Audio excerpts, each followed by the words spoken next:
Hello everyone and welcome to Veda IAS channel. I hope आप सभी लोग बढ़िया होंगे एंड आपकी प्रिपरेशन अच्छी चल रही होगी।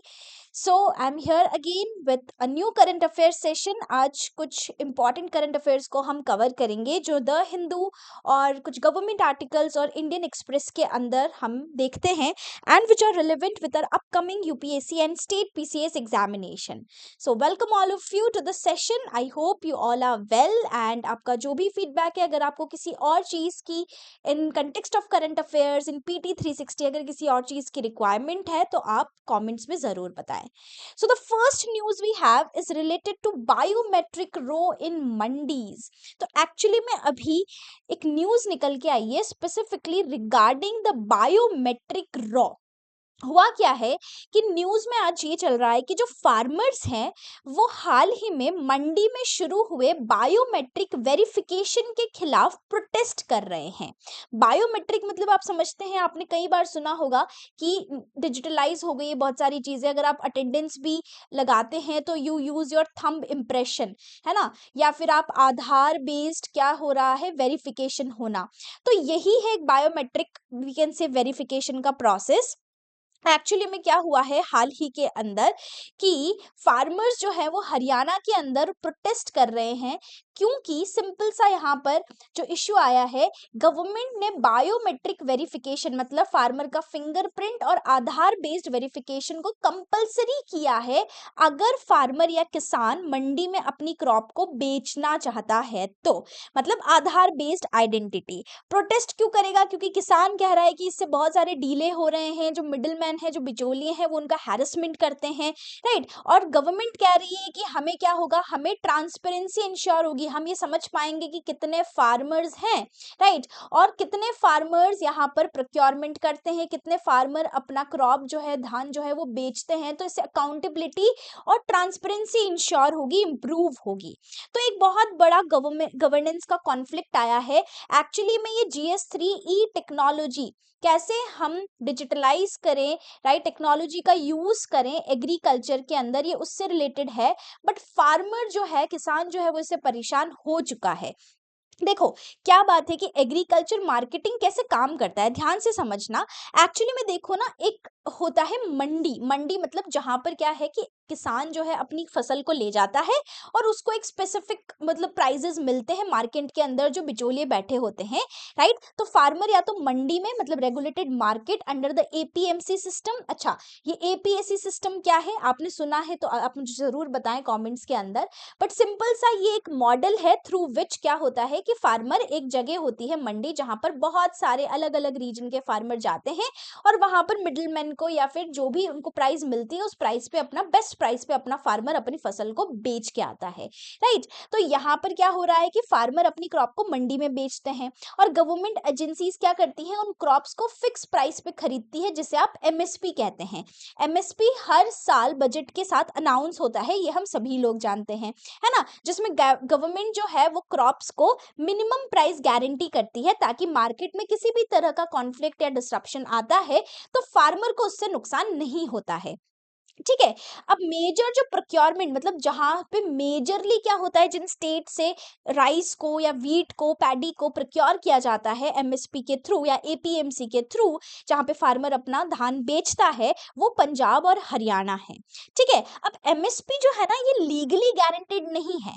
और जो प्रोक्योरमेंट होता है, प्रोक्योरमेंट मतलब इकट्ठा करना, वो ना रीजनली बहुत ज्यादा कंसंट्रेटेड है, मतलब कुछ ही रीजन में ज्यादा है ना। एंड उसकी वजह से क्या होता है, क्रॉप पैटर्न का डिस्टॉर्शन होने लगता है। तो अब क्या किया है इन्होंने कि ये जो आप APMC में जाएंगे, मंडी में जाएंगे, है ना, MSP के थ्रू आप अपना जो सामान बेचेंगे, उसमें ना बायोमेट्रिक वेरिफिकेशन सिस्टम यहाँ पर क्या कर दिया है, कंपलसरी कर दिया है। और इसे लिंक किया है किसमें, linked with the portal. Portal जो बना है वो है मेरी फसल मेरा ब्यौरा, वेरी इंपॉर्टेंट। ठीक है। तो farmers they need to verify their identity using Aadhaar, और अपनी क्रॉप को बेचने से पहले ये मैंडेटरी, ये कंपलसरी है कि उनकी आइडेंटिटी वो क्या करे, यहाँ पर डिजिटलाइज करे या एक तरह से वेरीफाई करे। ठीक है। गवर्नमेंट का सिंपल सा ऑब्जेक्टिव है कि फार्मर्स जो हैं वो फेक फार्मर या कोई भी फ्रॉड है उनको रोक सकें, रियल फार्मर को बेनिफिट मिले एमएसपी का, प्रोक्योरमेंट को हम डिजिटली ट्रैक कर पाए कि कौन से रीजन से या कौन से फार्मर्स हैं, मार्जिनल, स्मॉल, लार्ज फार्मर, कौन वो लोग हैं कितना प्रोड्यूस कर रहे हैं, राइट। तो ट्रांसपेरेंसी इंश्योर करने के लिए यहाँ पर सरकार ने ये कदम उठाया है। अब ऑफ कोर्स ये बहुत इंपॉर्टेंट इंसाइट है डिजिटल गवर्नेंस के रिफॉर्म का, डायरेक्ट बेनिफिट टारगेटिंग के लॉजिक को अगर हम ध्यान में रखें, बट ग्राउंड लेवल इश्यूज आप सभी लोग जानते हैं कि कितने समय आज अगर हम आधार कार्ड में अपडेट करवाने जाते हैं तो भी कितनी सारी ग्लिचेस हैं, तो टेक्निकल ग्लिचेस इश्यूज हैं, मंडियों में इतनी लंबी लंबी लाइनें लगती हैं, राइट, डिले रहता है सेलिंग क्रॉप में, तो उसमें क्रॉप के डैमेज की भी तो रिस्क रहती है, क्रॉप भी तो खराब होती है, फसल अगर आप उसे एक जगह रखेंगे, कोई भी किसी भी कारण से चूहों ने खा लिया, बारिश आ गई, किसी भी तरह की रीजनिंग की वजह से, मॉइस्चर की वजह से क्या हो जाएगी, फसल खराब भी तो हो सकती है अगर बहुत ज्यादा टाइम लगा। और छोटे फार्मर्स है वो कितना स्ट्रगल करेंगे क्योंकि उनके पास तो अवेयरनेस ही नहीं है, अवेयरनेस नहीं है, they are not literate enough, right, पैसा भी कम होता है, तो ये बहुत ज्यादा स्ट्रगल करेंगे। तो सोशल कंसर्न यही है कि मिडिल मैन मैनिपुलेट करे, जो बिचौलिए हैं, राइट, जो वहां पर बैठेंगे वेरिफिकेशन के लिए, collusion between officials, traders, digital system की वजह से जो वल्नरेबल है, जो ऑलरेडी बहुत ही खराब स्थिति में है, छोटे फार्मर्स हो गए, राइट, वो क्या कर सकते हैं, यहाँ पर एक्सक्लूड हो सकते हैं, तो बहुत ज्यादा खतरा है उनकी, बोल सकते हैं, लाइवलीहुड पे। तो यही एक मेजर गवर्नेंस इशू है कि should efficiency and transparency come at the cost of accessibility और नॉट, ये एक मेंस का क्वेश्चन बन सकता है। और इसमें एग्रीकल्चर में जो ये रिफॉर्म है regarding the mandatory verification of a farmer before selling his और हर क्रॉप, ये बहुत इंपॉर्टेंट हो जाता है। ठीक है, फार्मर के हिसाब से प्रोसेस कॉम्प्लिकेटेड है, बहुत सारा लॉसेस यहाँ पे झेलना पड़ सकता है, और डिजिटल डिवाइड है बहुत सारे फार्मर्स के बीच में। तो ये पहली न्यूज है, स्पेसिफिकली आपको ध्यान रखना है एपीएमसी सिस्टम के बारे में। और दूसरा, बायोमेट्रिक वेरिफिकेशन कौन सी चीज के साथ लिंक्ड है, पोर्टल के साथ, मेरी फसल मेरा ब्यौरा। इससे रिलेवेंट जो UPSC prelims based practice question है जो आप कर सकते हो वो क्या है, देखिए, with reference to agricultural procurement in India consider the statement. पहला स्टेटमेंट है एमएसपी, पहले तो ये देखो कि कौन से टाइप का क्वेश्चन है, ये है 3 स्टेटमेंट एलिमिनेशन टाइप। ठीक है, 3 स्टेटमेंट, और इसमें से आप सभी की जो प्रोबेबिलिटी है वो सही होने की बराबर है, तो आपको किसी एक को या तो एलिमिनेट करना है और सही आंसर तक पहुंचना है, या तीनों ही सही होंगे। सो सबसे पहला है minimum support price is legally guaranteed to all farmer. बताओ, अगर लीगली होता तो आप खुद ही सोचिए, right. Procurement and MSP is carried out mainly in states like Punjab and Haryana, हमने न्यूज में भी पढ़ा। APMC mandis are regulated markets under state laws. Agriculture किसका सब्जेक्ट है, पहले तो आप लोग मुझे ये बताएं, है ना। और जेनेरिक है कि नहीं है, तो आप मुझे आंसर जवाब दे कि इनमें से कौन सा है वो गलत है या सही है, और कौन सा सही जवाब होगा। दूसरा क्वेश्चन, द पोर्टल मेरी फसल मेरा ब्यौरा इज एसोसिएटेड, मेरी फसल मेरा ब्यौरा का किससे यहाँ पर संबंध है, क्रॉप इंश्योरेंस से, फार्मर रजिस्ट्रेशन और प्रोक्योरमेंट से, सॉइल हेल्थ की मॉनिटरिंग से, या एग्रीकल्चर के एक्सपोर्ट को प्रमोशन के लिए ये आपका पोर्टल है। प्लीज जवाब दें।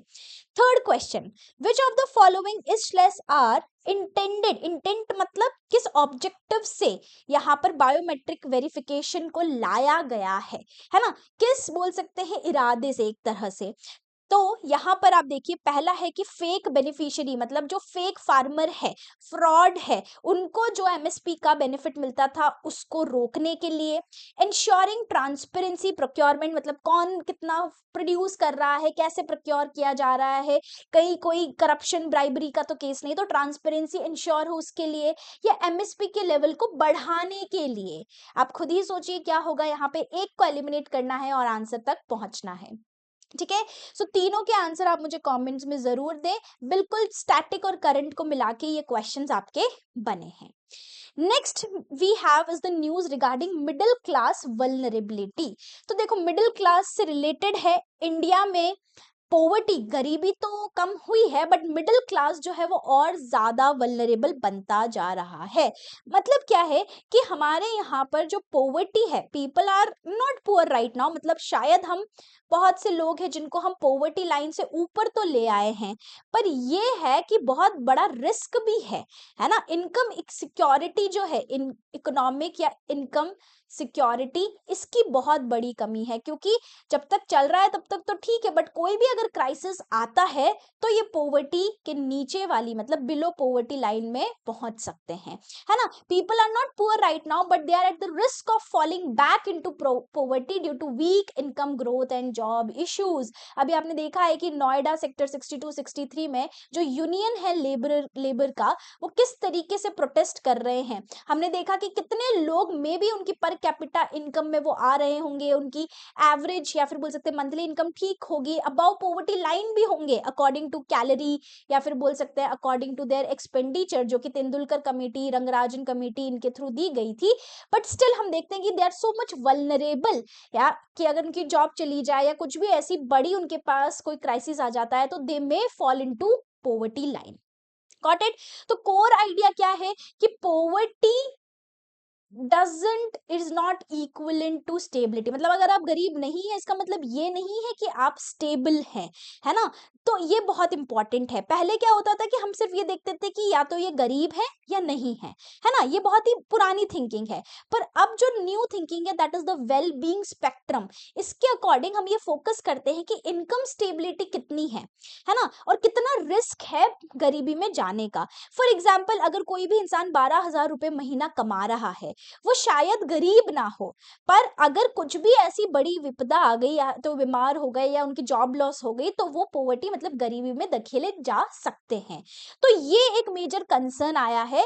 ये वर्ल्ड बैंक के हिसाब से, और मल्टी डायमेंशनल पॉवर्टी जो हम पढ़ते हैं, आपने इकोनॉमिक्स के अंदर पॉवर्टी एंड अनएम्प्लॉयमेंट में MPI multi dimensional poverty index के बारे में पढ़ा हो तो भी आप ये चीज समझ पाएंगे।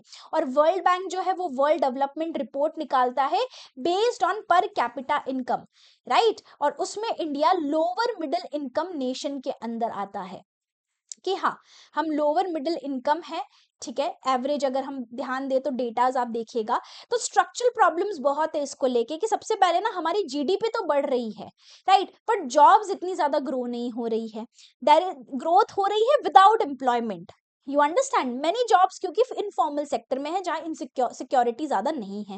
वेजेस जो है वो स्टैग्नेंट है, जिसको लेके अब नोएडा में हम देख ही रहे हैं प्रोटेस्ट कैसे हो रहा है।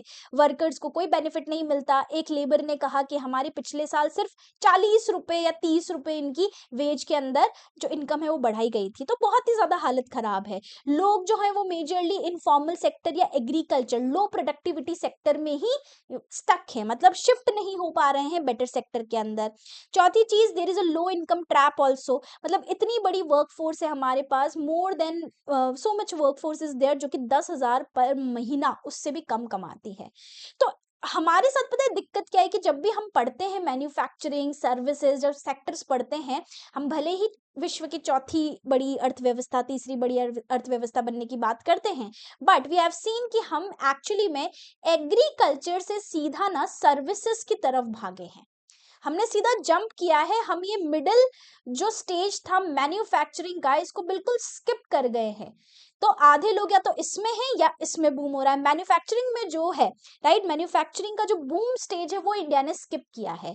तो लोग जो है वो इकोनॉमिकली मूव ही नहीं कर पाते, और इनइक्वालिटी बहुत बढ़ती है, सेविंग्स कम है, लोगों के पास लोन और कर्जा ज्यादा है, ह्यूमन डेवलपमेंट के इश्यूज भी हैं, खाना नहीं है, पुअर एजुकेशन, स्टंटिंग, स्किल्स नहीं है, यू अंडरस्टैंड। तो हम दूर से तो समझ में आता है कि चलो इंडिया के अंदर देयर इज नो पॉवर्टी, लोग गरीब नहीं है, but they are vulnerable, but risk है कि कुछ भी छोटा सा छोटा इश्यू हुआ तो they will be fallen into poverty, you understand. So ये एक बहुत ही नेक्स्ट लेवल डेवलपमेंट चैलेंज है जो हमें देखना है, मिडिल क्लास के साथ आज यही हो रहा है। Got it. तो ये एक मेजर न्यूज है जो हमें यहाँ समझनी होगी, rise in middle class vulnerability. Next news is about women's reservation bill. Okay, तो हाल ही में न्यूज क्या है, एक्चुअली में जो विमेन रिजर्वेशन बिल आपने सुना होगा 2023 में, जो नारी वंदन शक्ति अधिनियम आया था, जिसमें हमने 33% रिजर्वेशन दिया है लोकसभा और स्टेट असेंबलीज में महिलाओं को, है ना। तो यहाँ पर डिबेट अभी वापस से छिड़ा है रिप्रेजेंटेशन का, एम्पावरमेंट, रिप्रेजेंटेशन मतलब उनका कितना बोल सकते हैं किस तरीके से उन्हें प्रेजेंट किया जा रहा है, कितनी सशक्तिकरण उनका किया जा रहा है और कितना डीले हो रहा है इस प्रोसेस के अंदर, है ना। तो अगर हम बात करें तो हम ये जानते ही हैं कि वुमेन रिजर्वेशन बिल के अंदर जो नारी वंदन शक्ति अधिनियम आया था, ठीक है, it has reviewed debate in India कि वुमेन का पॉलिटिकल रिप्रेजेंटेशन एक्चुअली में है कैसा, और जो एम्पावरमेंट हम देखते हैं क्या वो सच में है कि सिर्फ सिंबॉलिक मतलब नाम मात्र है।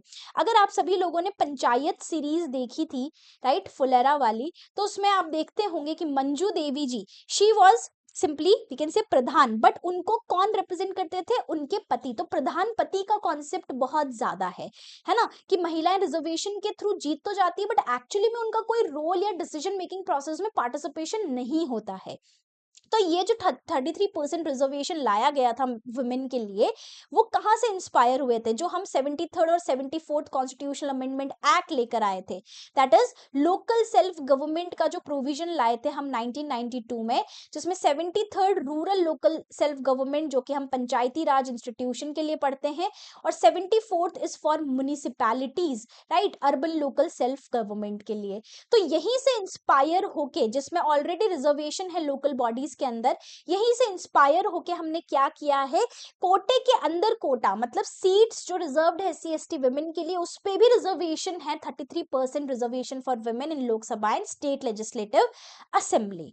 तो क्या फीचर्स है वुमेन्स रिजर्वेशन बिल के, तो सबसे पहली चीज तो अगर हम बात करें कि ये इंप्लीमेंट क्यों नहीं हुआ है, क्योंकि इंप्लीमेंट डिपेंड करेगा पॉपुलेशन के डेटा पे, और अभी सेंसस मतलब काउंटिंग चल रही है पॉपुलेशन की, 2027 में it will be completed, right, और डिलिमिटेशन कमीशन बनेगा, कॉन्स्टिट्यूएंसी फिर से रिव्यू होगी, रीड्रॉ होंगी आफ्टर सेंसस। तो reservation will start only after these are completed. तो पहला तो ये रीजन है डिले होने का। और अगर हम रिप्रेजेंटेशन की बात करें तो अभी एट प्रेजेंट हम देखें तो विमेन जो MPs है वो सिर्फ 14 से 15% है। तो आप देख सकते हैं मतलब ऑलमोस्ट हाफ 50% गैप है टू रीच 33%। तो अभी भी वुमेन का रिप्रेजेंटेशन काफी ज्यादा कम है। तो इसीलिए उनको बेहतर तरीके से रिप्रेजेंटेशन मिले, हम हमारे डेमोक्रेसी को और ज्यादा इंक्लूसिव, सभी को इंक्लूड करें, हर एक सेक्शन ऑफ सोसाइटी को, पॉलिसी का इम्पैक्ट ज्यादा से ज्यादा दिखे, वो हम यहाँ पर चाहते हैं, है ना। क्योंकि विमेन लीडर्स आएंगी तो वो हेल्थ एजुकेशन हर एक स्फीयर में काम करेंगी, ठीक है। और इसके साथ ही ना एक और इश्यू है जो यहाँ पे आया है, एक तो पॉलिटिकल डिले यहाँ पर आया है, दूसरा ओबीसी विमेन के लिए कोई स्पेसिफिक कोटा नहीं है, SC ST की तो लिए है ना, SC ST की जो महिलाएं हैं, बट ओबीसी की जो महिलाएं हैं उनके लिए कोटा विद इन कोटा का कोई प्रोविजन नहीं है अंडर दिस। और तीसरा ना एक और मेजर इंपॉर्टेंट यहाँ पर इश्यू आता है, the issue of proxy. Proxy का मतलब आप समझते हैं, प्रॉक्सी रिप्रेजेंटेशन मतलब सरपंच पति का जो कल्चर है, कि विमेन इलेक्ट तो हो जाती है रिजर्वेशन लेके, जैसा कि हमने फुलेरा में देखा था पंचायत सीरीज में, बट मेन मतलब हस्बैंड या फैमिली ही डिसीजंस कंट्रोल करती हैं। Got it. तो सरपंच पति का जो कल्चर है, एलीट का कल्चर, की सीट जो है वो शायद पॉलिटिकल फैमिलीज या अर्बन जो एलीट पैसे वाली महिलाएं हैं, पॉलिटिकल कनेक्शन से जो आ रही हैं, राइट, उनको वो ही डोमिनेट करें सीट्स को। तो मार्जिनलाइज जो वुमेन है they may still be included and excluded. Got it. तो ये कुछ इश्यूज है जो बताए हैं कि जस्ट बिकॉज आप बोल रहे हो कि हम इस बिल के थ्रू महिलाओं को रिप्रेजेंटेशन देंगे, it is not equivalent to महिलाओं का सशक्तिकरण मतलब empowerment. This is a very big debate that is going on. So we need, seat मिलने का मतलब ये नहीं है कि पावर मिलना, बस बात इतनी सी है। So we need awareness, training, real authority needs to be seen. जो बड़ी बड़ी थीम्स है इसके अंदर जो आप कवर कर सकते हो वो क्या है, रिप्रेजेंटेशन वर्सेस एम्पावरमेंट की, specifically related to women reservation, right? So this was about our third news, and the news was about what, about the women's reservation bill, क्या फीचर्स हैं, क्यों ये अभी डिबेट में फिर से आया है। अब इससे related already UPSC has asked so many question, 2 question पूछ चुका है, फिर भी आप देखिए, with reference to Nari Shakti Vandan Adhiniyam, consider the statements. It provides 33% reservation in Lok Sabha and state assemblies. It includes reservation for OBC women. बताइए, its implementation depends on delimitation. इनमें से कौन से स्टेटमेंट जो है वो correct है, एक को एलिमिनेट करना है, it is again 3 statements, elimination type question. ठीक है, 3 स्टेटमेंट क्वेश्चन और आपको ऑप्शन में किसी एक को एलिमिनेट करना है और आंसर तक पहुंचना है। फिर आता है the concept of proxy representation in politics. अभी मैंने आपको बताया प्रॉक्सी, जैसे आप कॉलेज में लगाते हैं ना, प्रॉक्सी लगा देना, ऐसा आप कहते थे, है ना। तो is it related to digital voting, related to representatives acting on behalf of political parties? It is related to elected representatives being controlled by others में family, husband, it could be anything. और proxy का मतलब कि representation through coalition government, right. तो जरूर you need to answer this, ठीक है। Let me know if you get the answer. So इसका भी आंसर आप मुझे कमेंट में जरूर दें।